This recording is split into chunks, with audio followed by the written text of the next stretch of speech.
Bien, queridos hermanos y hermanas, vamos a seguir nuestro estudio en el Evangelio de San Lucas, en el capítulo 6. Os recuerdo que el día pasado estuvimos comentando desde estos versículos 27 hasta el 36, de manera que más o menos estuvimos haciendo un resumen de esta parte, la famosa regla de oro, casi podríamos decir la sustancia pura de lo que es el Evangelio y la conducta cristiana. Porque este pasaje, que también forma parte del Sermón de la Montaña, describe realmente lo que es el carácter cristiano. La profesión de fe cristiana no es una cuestión de palabras ni de ideas. Intervienen las palabras, intervienen las ideas, pero por sí solas no es suficiente.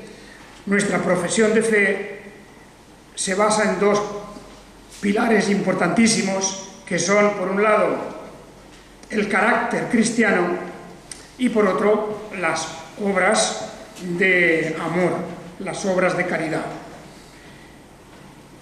Ambas cosas están recogidas en diversos lugares de las Escrituras y nos hacen ver que cualquier forma teórica de entender el cristianismo es insuficiente y es falsa.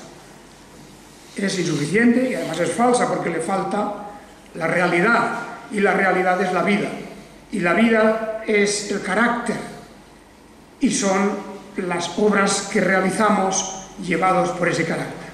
Naturalmente, alguien podría preguntarme, ¿y dónde entra aquí la fe? Pues claro está, porque sin fe es imposible tener ese carácter cristiano, y sin fe es imposible realizar las obras que agradan a Dios.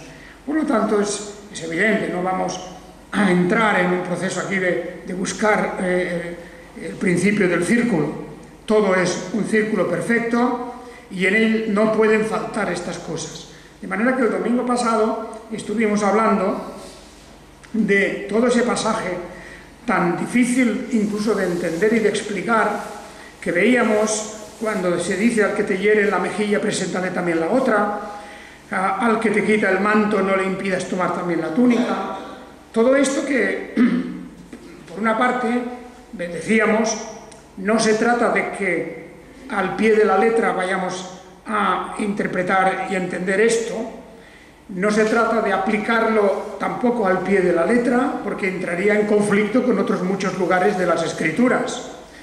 Ya expliqué que aquí tenemos una descripción de una actitud cristiana, y es la actitud de no buscar venganza o revancha.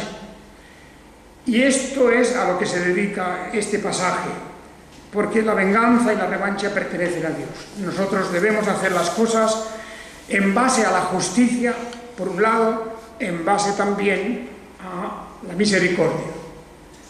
Pero estos pasajes nos están diciendo que hemos de tener un espíritu misericordioso y un espíritu justo.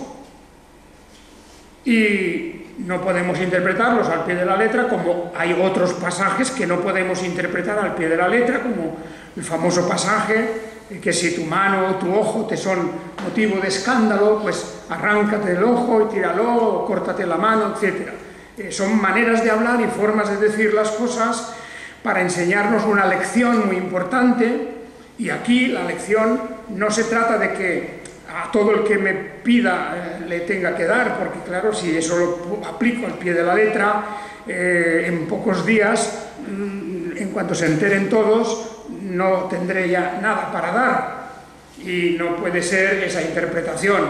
Y lo mismo, pues estas formas en que vemos aquí en otros ejemplos, porque la esencia es: bendecid a los que os maldicen y orad por los que os maltratan. Incluso eso hemos de comprender, que ahí está entendida la idea de la ausencia de venganza, la ausencia de revancha.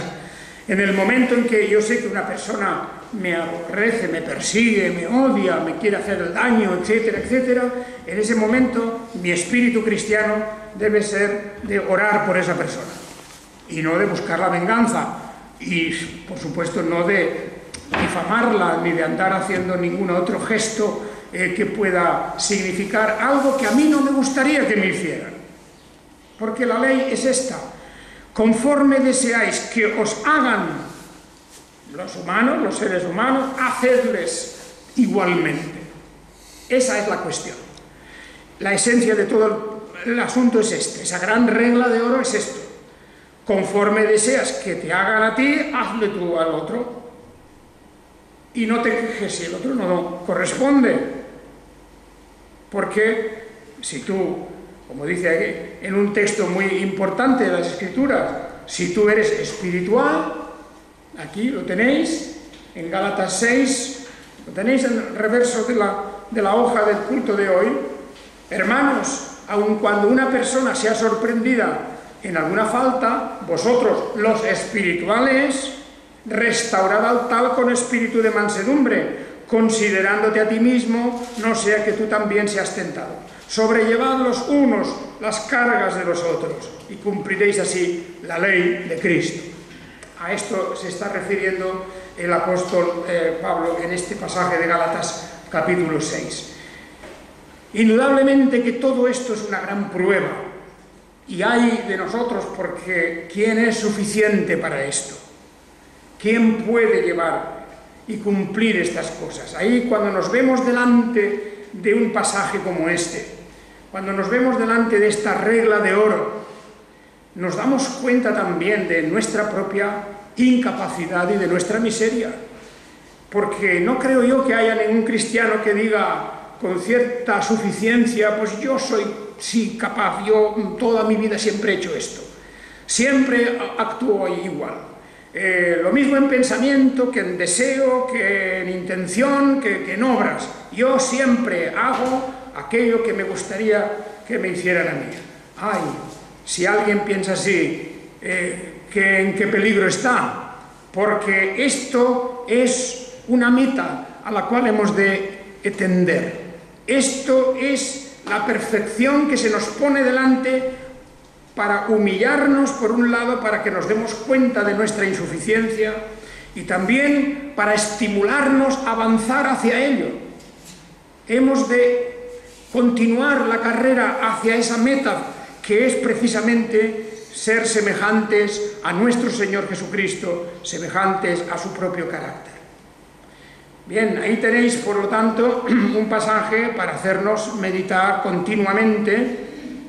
Y como vemos aquí, aquellos ejemplos del domingo pasado, si amáis a los que os aman, ¿qué clase de gracia es la vuestra? Porque los pecadores también aman a los que aman a ellos, los aman a ellos. Y eso es evidente, y eso, por lo tanto, quiere decir, no hacemos nada especial. Nuestra condición cristiana no se nota en esas cosas. Eso lo hace la persona de la calle incrédula igual. Se mueve por sus intereses, porque si le aprecian, él aprecia, y cuando le dejan de apreciar, pues él también deja de apreciar. Y eso no es cristianismo, eso no tiene nada que ver con la fe cristiana. Por lo tanto, esa escala que nos hace reflexionar profundamente sobre nuestra propia conducta va subiendo, es una escala que va subiendo. No solo hemos de amar a los que nos aman, también, incluso también, claro, a los que sean indiferentes ante nuestra persona. Hay gente que parece que es indiferente, lo mismo les da, pues a ese también, e incluso más, a nuestros enemigos. Y haced bien. Sí, si tiene sed, dale de beber a tu enemigo, y si tiene hambre, dale de comer, y si está desnudo, cúbrelo. A tus enemigos también. Haced bien. Y no esperes nada por tus servicios. Esta es la regla importante también, porque si uno hace algo para recibir luego con compensación, ¿qué mérito tiene eso? ¿Qué mérito tiene? Es una cosa mercantil, es un intercambio, quid pro quo, esto por aquello. Y el Evangelio no es eso. Habéis recibido de gracia, dad de gracia. Esa es la idea. Dios nos ha dado en su riqueza toda gracia, toda bendición, todo favor. Y Dios no está exigiéndonos al mismo tiempo que por medio de nuestras obras compensemos el sacrificio de su propio Hijo. No está pidiéndonos un pago a cuenta de todo eso. Es por gracia que somos salvos. Por lo tanto, por eso, dice entonces, no hagáis nada pues esperando algo, y vuestro galardón será grande. El Señor dará su galardón. Seréis hijos del Altísimo, porque Él es bondadoso hacia los ingratos y malvados. Sed misericordiosos, como vuestro Padre es misericordioso. Ese es el carácter cristiano, misericordioso. El no cristiano es duro. El no cristiano tiene un carácter duro, casi diríamos aritmético. 2 por 2 son 4 y no puede ser otra cosa. Así me tratas, así te trato. Esa es la lógica de la gente de este mundo. La lógica de aquello que es lo contrario a la fe cristiana, del vacío, de la nada. Pero vosotros sed misericordiosos como vuestro Padre es misericordioso. Y así llegamos al versículo 37 con el que empezábamos hoy nuestro pasaje.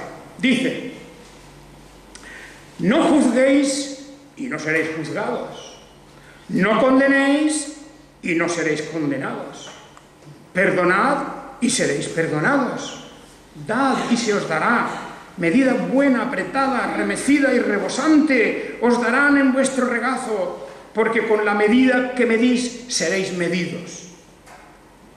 Bueno, estas palabras todos tendríamos que subrayarlas, porque en el fondo hay aquí una sentencia muy exigente de parte de Dios, algo que debería hacernos a veces temblar, porque dice el Señor que aquí hay una regla, que la medida con que medimos nosotros, la medida con que juzgamos, la medida con que opinamos, la medida con que pensamos y observamos las cosas, esa medida, que es la que nos da una visión del mundo y la visión de la gente, esa medida es la que nos van a aplicar. Es una manera de decir, si no estamos en la regla de perdonad y ser perdonados, si no estamos en la regla de ser misericordiosos como nuestro Padre es misericordioso, no esperemos, y yo no hablo ya de los miembros de la Iglesia en general, de toda la Iglesia cristiana del mundo, hablo de cualquier persona, pero claro está, los que están dentro de la Iglesia visible, la Iglesia visible, en la Iglesia visible hay trigo, hay cizaña, hay peces buenos, hay peces malos, hay todo revuelto, que se tenga en cuenta, porque en la Iglesia visible sí que se escucha, sí que se entiende, sí que se oye estas cosas. Tengamos todos en cuenta que la medida con que medimos nos volverá a ser aplicada. ¿Dónde? Bueno, en gran parte ya en este mundo, porque indudablemente la persona que tiene una medida corta, pequeñita, y la va aplicando a todo el mundo, y etcétera, pues no se extrañe de que se la apliquen a él también los demás. Eso es muy frecuente en la vida. Y, por otro lado, quien tiene una medida generosa, amplia, una medida de verdadero amor, una de misericordia, de altruismo, de sacrificio, etcétera, también a él le va a ser aplicado esa medida, esas formas de estar en relación con todos los demás. Y entonces, fijaos cómo ahí en el versículo 39 habla en una parábola. Les dijo también por parábola: ¿puede acaso un ciego guiar a otro ciego? ¿No es cierto que ambos caerán en el hoyo? El discípulo no es más que su maestro, y cualquiera que haya sido plenamente instruido será como su maestro.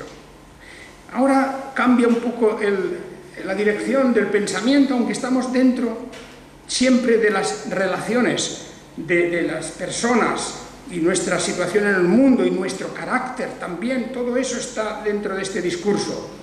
Pero aquí tenemos un hecho interesante, y es que un ciego no puede guiar a otro ciego, porque es evidente que ambos tienen el mismo problema, y por eso ambos caerán en el hoyo. Es una manera en que el Señor Jesús está dirigiendo, en primer lugar, a su audiencia. Habían allí cerca fariseos. Acordémonos que ya desde el principio del capítulo 6, cuando sus discípulos atravesaban unos sembrados el día del sábado y arrancaban espigas y comían, las restregaban, y los fariseos se les echaron encima. Como otro día, en sábado también, cuando entró a la sinagoga a enseñar y sanó a un hombre, los fariseos allí estaban observando y se le echaron encima, porque según ellos, en las dos ocasiones, habían transgredido el día de reposo. Pues el Señor Jesús les hace ver que lo que Él quiere es misericordia. Lo que Él quiere es misericordia y no juicio, Pues aquí también, en este pasaje, se nos habla de cómo un ciego no puede guiar a otro ciego. Y una referencia a los fariseos. Una referencia a cómo la persona que no entiende suficientemente o que no ve realmente lo que es la esencia del Evangelio, no se puede poner a doctorar, no se puede poner a dar lecciones, no se puede poner como ejemplo de nada, porque está ciego, no ve.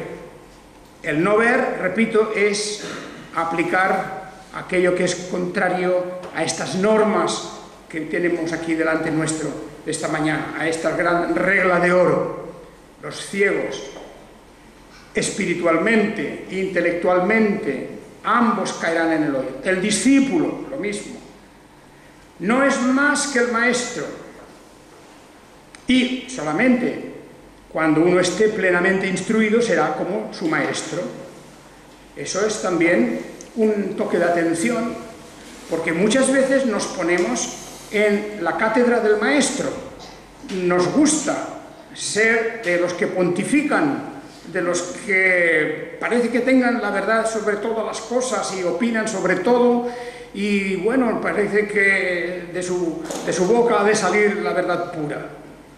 Pues hay que tener mucho cuidado, porque aquí no hay más que un maestro, nuestro Señor, no hay más que un fundamento que es la palabra de Dios misma, y por eso hemos de estar plenamente instruidos, crecer en el conocimiento por un lado, pero con un conocimiento que llegue a lo más fondo del corazón, a lo profundo de nuestro corazón, con un conocimiento que no sea pura teoría de las cosas, que no sea simplemente memorizar cosas, sino que se realice en nuestra vida cotidiana y especialmente, como digo, en el carácter. Que es el carácter, al final de cuentas, de lo que se trata como evidencia de la obra de la gracia de nuestro Señor Jesucristo. Y entonces, viene a tratar una cuestión que es delicada, pero al mismo tiempo una realidad que la vemos a diario. Y es la diferencia de criterio que tenemos para juzgar las cosas. Es como el que tiene dos o más reglas o dos o más normas y según le convenga o según le parezca aplicará una norma, otra norma, una regla u otra regla, y sobre todo para sí mismo, para uno mismo. Yo para mí mismo procuraré aplicarme la más favorable, la que mejor me deje. De ahí viene que realmente casi nunca nosotros nos consideramos verdaderamente culpables de las cosas que suceden en general, en las que estemos involucrados. Todos tenemos una tendencia a exculparnos, una tendencia a quitar de encima de nosotros toda responsabilidad y a parecer siempre limpios. Y dice aquí, el versículo 41. ¿Por qué miras la brizna que está en el ojo de tu hermano y no notas la viga que está en tu propio ojo? Este es uno de los textos más famosos de los evangelios, una de esas metáforas más famosas. ¿Cómo puedes decir a tu hermano, hermano, deja que saque la brizna que está en tu ojo, no viendo tú mismo la viga que está en el tuyo? Bueno, esta cuestión de la brizna y la viga, por supuesto que se emplea a diario y que siempre la vemos reflejada en muchas situaciones. Pero el Señor aquí está diciendo algo que deberíamos tomar cada uno de nosotros, la deberíamos de tomar para aplicárnosla a nosotros mismos, no aplicársela a otros, sino a nosotros, porque esto es lo que el Señor Él no está diciendo esto a nadie en particular y lo está diciendo a todos.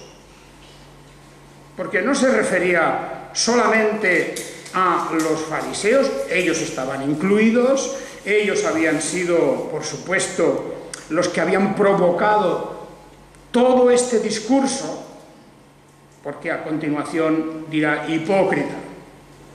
Y los hipócritas eran particularmente los fariseos, los de la apariencia de piedad.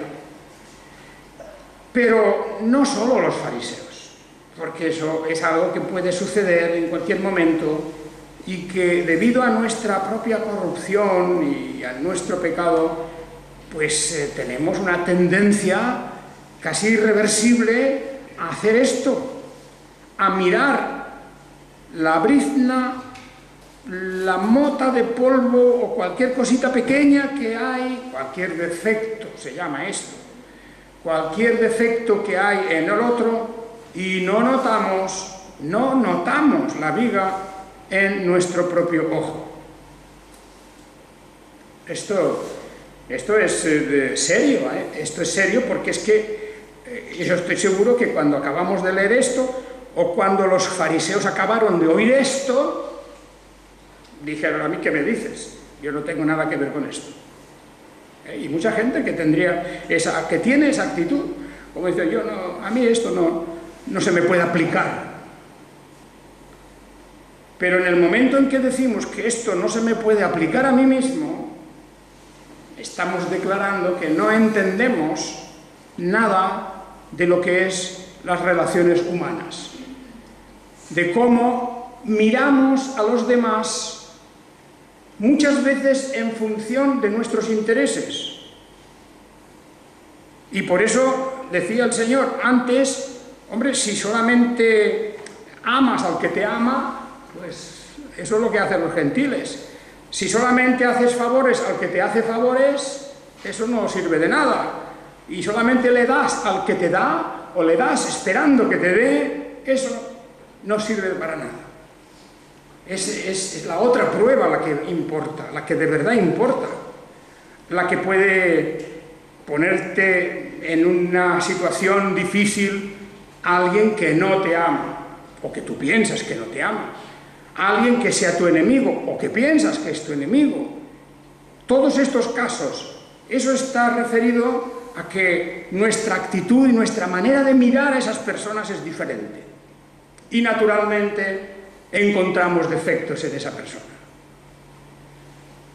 Bueno, eso podríamos decir muchas cosas, ciertamente, pero siempre que tenemos delante de una persona que no nos cae bien, que no nos es simpática, pues la encontramos horrorosa. Todos los defectos del mundo. O cualquier cosa que podamos coger como justificación para decir: pues por eso no me gusta.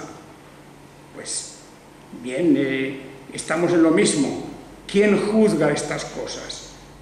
¿Cómo le puedes decir a una persona que esto no me gusta? ¿Y si te lo dijera él a ti? ¿Y si te retratara como tú la ves a ella? Pues ahí tenemos el conflicto. Y por eso el Señor corta por lo sano y dice: no puedes hacer eso. No puedes juzgar. No juzguéis y no seréis juzgados. Y esto se refiere a nuestros juicios particulares, privados, nuestros juicios sobre los demás, y juntamente con el juicio, la condenación. No condenéis y no seréis condenados. Perdonad y seréis perdonados. Esto es a donde nos lleva toda esta reflexión del por qué, como personas particulares, privadas, no nos corresponde a nosotros el juicio y el condenar. Pues primero porque nuestros juicios pueden estar muy manchados de opiniones, de toda clase de criterios equivocados, de prejuicios, que muchas veces juzgamos cuando ya hemos hecho antes otro juicio y por lo tanto la condenación viene automáticamente, y el Señor no quiere que hagamos esto. No quiere que hagamos esto. Otra cosa es, como he dicho muchas veces, cuando nosotros simplemente estamos diciendo algo que es verdadero. Yo veo a un señor en la calle que le quita el bolso a una señora, o veo a otro que realiza un delito. Si yo digo que ese es un ladrón, yo no estoy juzgando ni estoy siquiera condenando, estoy reflejando la realidad, es simplemente eso. O sea que eso es una cosa distinta, porque claro, alguien podría interpretar que estas palabras, no juzguéis y no seréis juzgados, no condenéis, nos impide trasladar la realidad, decir la realidad objetiva de las cosas, objetiva. Y la realidad objetiva muy pocas veces la conocemos. Casi siempre son opiniones, casi siempre son impresiones, casi siempre son pues antipatías personales por lo que sea, cada uno según sus formas de ver las cosas, cada uno tiene sus costumbres y a lo mejor no tolera las del otro, en fin, esas cosas que pasan en la sociedad. Y eso se convierte en un juicio y en una condenación. Pues aquí está donde el Señor dice, no hagáis eso. Primero porque nuestro juicio se desvanece, no va a ninguna parte. No podemos condenar a nadie, será una opinión negativa, a veces puede ser una difamación también. Y eso hay que tener mucho cuidado porque el levantar falsos testimonios, el difamar a las personas, el presentar una caricatura de ellas, todo eso es equivalente casi pues a un crimen ante la justicia de Dios.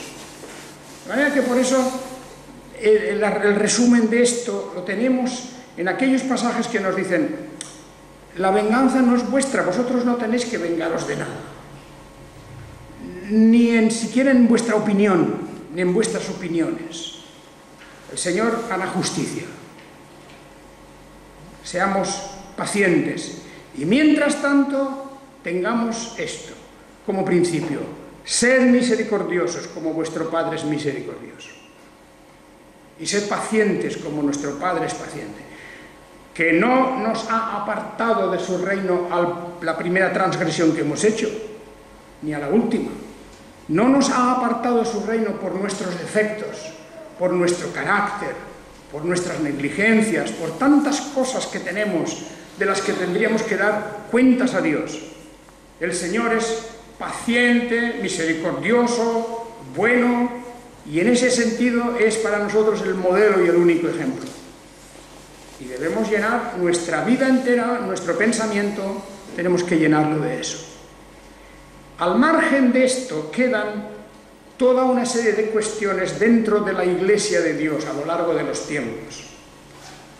Por ejemplo, la cuestión de las herejías, la cuestión de las corrupciones en las iglesias.